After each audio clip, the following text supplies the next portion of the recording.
Yo tout le monde, HB Trading pour une nouvelle vidéo. Aujourd'hui, j'ai décidé de faire une nouvelle vidéo pour vous parler actuellement de la situation du marché. Donc, encore une fois, on se retrouve toujours au même niveau, c'est-à-dire au 29, 28, 30K, d'accord? On est toujours là.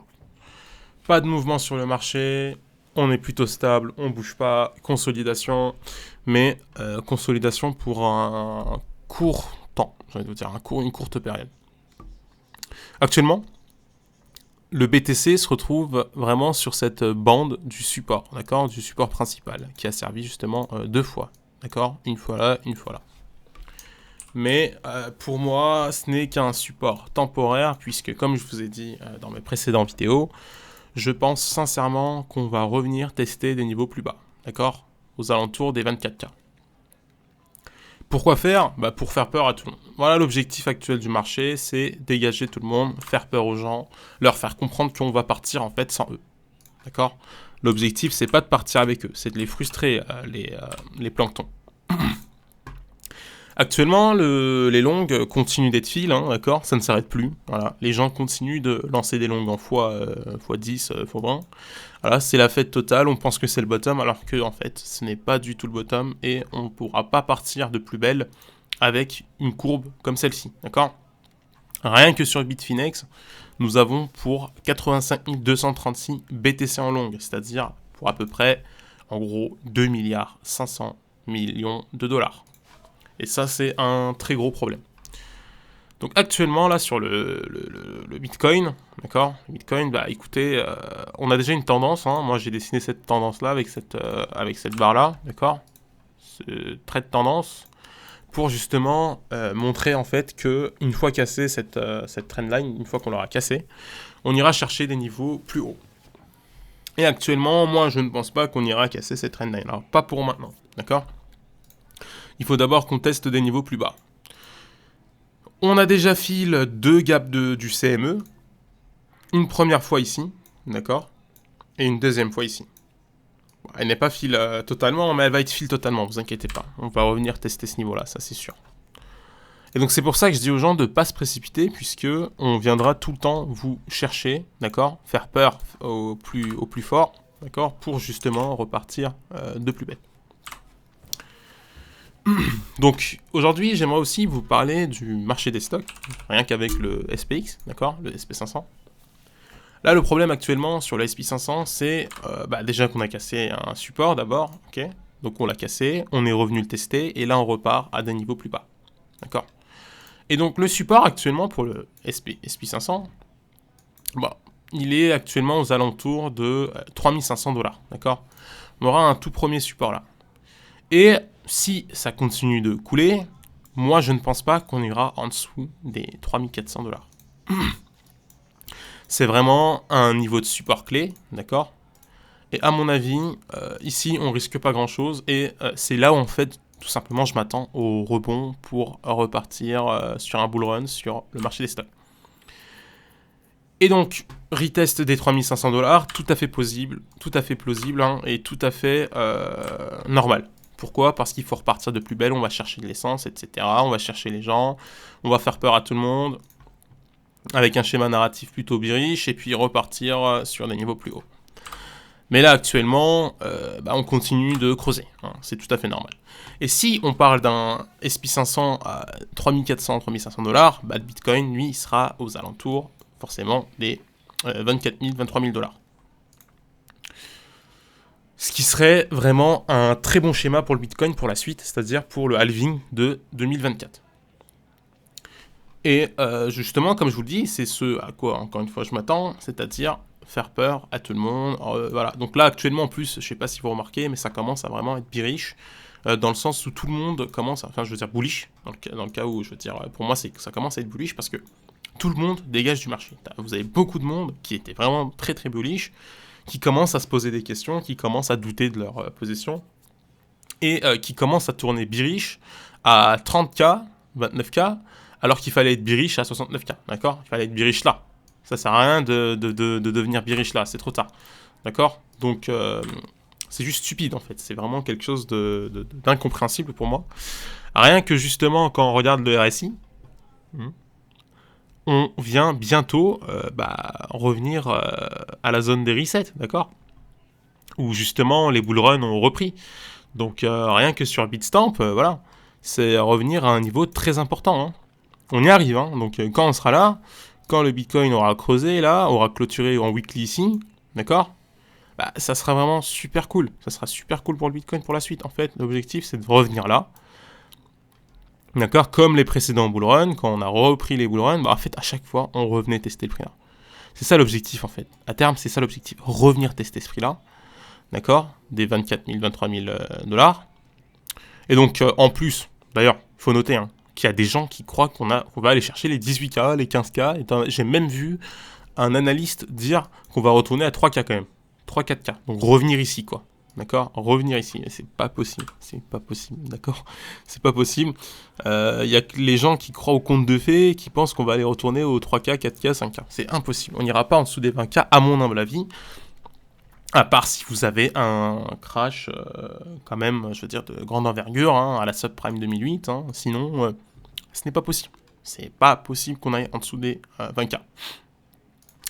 Pour Apple, ça sent pas très bon, honnêtement. Pour Apple, s'il faut s'attendre à un support, déjà, regardez, on a déjà cassé ce support-là, déjà, d'accord? On a quand même la mèche qui s'est faufilée en bas du support. Ah bah le prochain support, malheureusement, il est à 120 dollars, d'accord? 120, 121 dollars. Le prochain support, il est là. Pas de support avant. On continuera de creuser, hein, d'accord? On continuera d'aller plus bas. La dernière fois qu'on a trouvé un support sur l'action Apple, bah regardez, c'est vers ces niveaux-là, encore une fois, même sur le RSI, hein, il en témoigne, hein, regardez, c'est vers ces niveaux-là. D'accord? C'est vers ces niveaux des 30 de RSI, quoi. 30 de RSI, 31 de RSI. C'est là où on trouvera vraiment un support clé, j'ai envie de vous dire. Et puis les précédents BIR, par exemple 2018 pour l'action Apple, c'est des chutes à ordre de 36%, 33%, 35%. Or, là, actuellement, on est sur une chute à peu près 27%.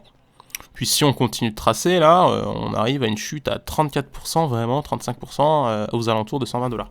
Donc c'est là où moi je trouve que ce serait vraiment intéressant de rentrer sur l'action Apple, c'est-à-dire d'accumuler un petit peu sur l'action Apple, puisqu'on est là toujours, comme je vous le dis, pour le long terme. Pour le Nasdaq, allons contrôler le Nasdaq. Excusez-moi, hop. Là, actuellement, le Nasdaq, le support, il faut s'attendre quand même à un retour vers les 10K9, d'accord? 10K9, vers là, quoi. Vraiment, 10K8, voilà. Un support vers là, d'accord? C'est là où il faudra s'attendre à un support. Si ça tient pas, ouais, on ira chercher plus bas. Peut-être même retest le top précédent avant le crash du Covid, d'accord? Retest peut-être les 9500 dollars. D'accord? Ça me paraît gros. Mais en tout cas, on a perdu beaucoup de support. Et pourquoi pas revenir faire peur à tout le monde aux alentours des 10K8 sur le marché des stocks. C'est là où, encore une fois, on aura un BTC à 24K. Hop, hop, reprise haussière. D'accord? On reprend sur un schéma plutôt bullish. Mais là, actuellement, je ne sais pas si vous voyez, mais actuellement, les schémas du genre c'est la merde, sortez des marchés, les capitaux sont en train de sortir, attention, crash économique en vue, sortez de vos positions. Voilà, voilà. Donc tout ce qui est bearish, là, on commence à avoir ces news-là qui sortent, d'accord? Alors qu'il n'y avait aucun problème quand le SP500 était à 16 300 dollars. En fait, c'est là où il faut que vous réfléchissiez et que vous vous dites, mais pourquoi ces mecs, ils parlaient pas de ça quand on était là? Quand on était là. Tout allait bien quand nous étions à des prix assez dingues. Là, on vous sort ces schémas-là, comme par hasard, après un dump quand même à hauteur de 30% déjà. Pourquoi on vous en parle maintenant? Bah en fait, c'est simple. C'est vous sortir des marchés et vous frustrer en fait. L'objectif, encore une fois, c'est vous frustrer. C'est pas que vous soyez là. Ils veulent que vous loupiez le train, d'accord? Si vous voulez, de toute façon, ces mecs-là, l'objectif pour eux, hein, c'est de faire monter les prix. Mais pour faire monter les prix, voilà, il faut que vous dégagez du marché, malheureusement. Il faut vous sortir. Parce qu'ils savent que c'est pas possible si vous êtes tous in, en fait. Parce que vous allez juste déverser vos bagues sur leur gueule. Et ça, c'est pas bon pour eux. Pour le gold, franchement, je suis assez bullish, d'accord? Pour le gold, je suis vraiment assez bullish. De toute façon, je le dis souvent, hein, le gold, très bullish, parce qu'en fait, là, vous avez une manipulation, mais de dingue, parce qu'en fait, le schéma il est plutôt bullish sur le gold, mais vous aviez eu quand même une sortie de capital. Vous avez des capitaux qui sont sortis. En fait, c'est tout à fait normal, je viens de vous dire, puisque, voilà, encore une fois, même sur l'or, on essaye de faire peur à tout le monde, hein, tout simplement. Puis quand on regarde, voilà, vous avez une sorte de boule flag. Donc bull flag, c'est en gros, c'est une montée, si vous voulez, et une consolidation pour repartir de plus haut. Et regardez actuellement, c'est ce qu'on a, consolidation, d'accord, pour repartir de plus haut. Donc moi sur l'or, je suis totalement bullish. Je vous le dis, moi je pense que il y a encore une bonne montée à faire sur l'or. C'est autour des 2400 $ où il trouvera forcément son top, je pense. Mais actuellement, comme je vous le dis souvent, ce n'est pas un conseil d'investissement. En tout cas, le schéma là, quand je regarde comme ça, il est plutôt bullish. Vraiment très très bullish. Dans le sens où c'est vraiment on a une tasse et anse, d'accord, donc c'est plutôt bullish, d'accord, au niveau chart c'est vraiment bullish, puis on a une consolidation de cette sorte là, donc ça fait ça et ça, donc en gros c'est, si je me rappelle bien, ça s'appelle un cup and coffee, enfin bref je sais plus ce que c'est, en tout cas c'est bullish, hein. C'est ce que vous avez besoin de vous dire, c'est vraiment vraiment bullish pour le gold, la position est vraiment bullish.